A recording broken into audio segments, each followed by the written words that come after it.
Top roping is basically what most people think of when they hear rock climbing.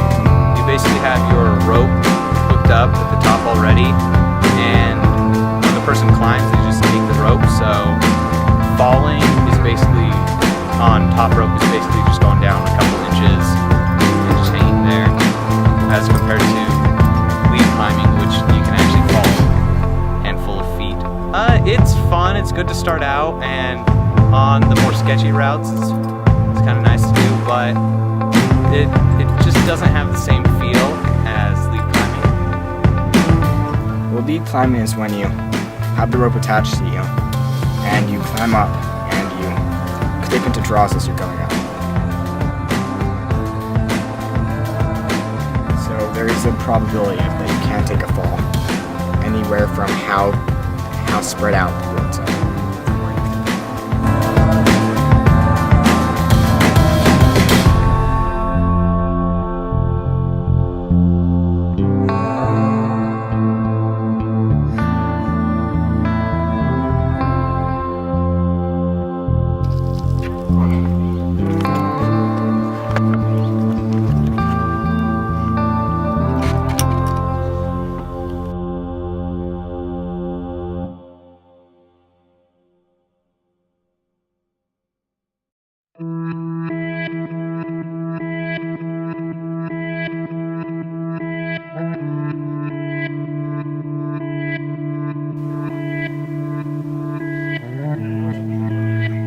The scariest part of climbing, lead climbing, is when you have to just commit to what you're gonna do.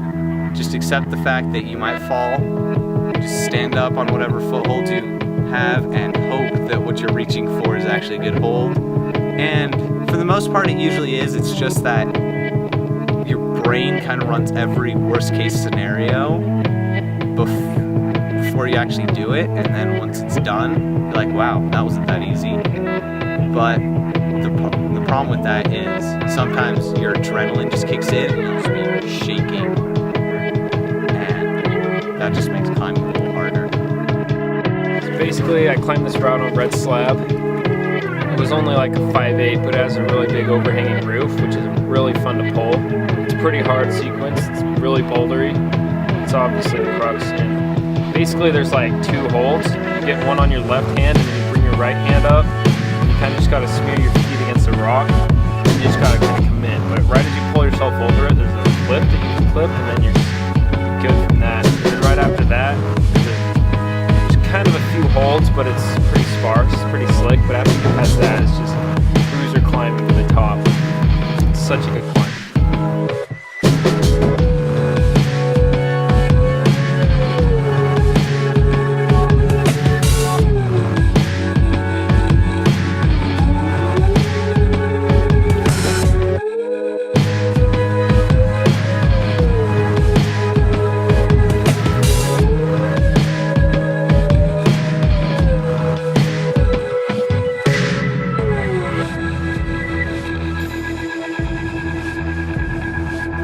This is 510A called Pink Canoe.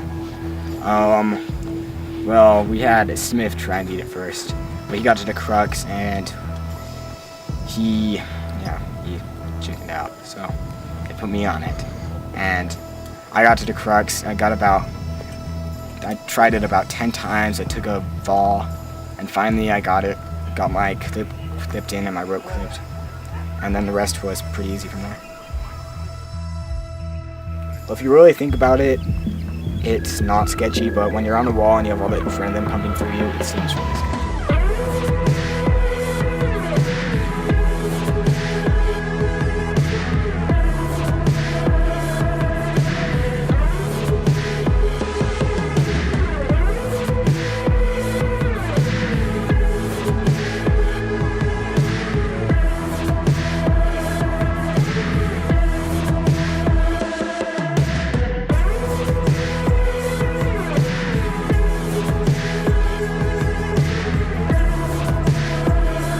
So I've been climbing about 9 months or so, 9 or 10 months, which isn't really that long, but I think I've progressed pretty quickly probably. I've been climbing because basically I watched this one movie where this guy was lead climbing and he almost died, and I was like, that's sick, I want to climb, you know? I mean, you might not think that, but I thought it was really cool. So I got my friends into it, and we just went and bought a rope, and we got this guy from the climbing store. He owns Handsome Mountaineering. His name's Jason. He took us out a few times.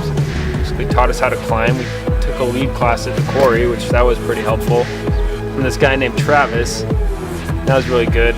So yeah, I've been on from there. I've climbed up to 12A outdoor, Native Canyon.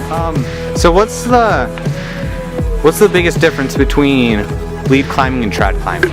Basically, lead climbing is like, you have the bolts to protect you, so all you need is straws. Trad climbing, you have cams or nuts. These are cams, so you pull them in, then you stick them in a crack, and then they expand, and they hold you, and they can hold 14 kilonewtons of force, because you wouldn't think this tiny thing would hold that much. You also have nuts, which basically you just wedge into a crack, and they hold you there. They're just little pieces of metal, and they hold about that same amount of force too.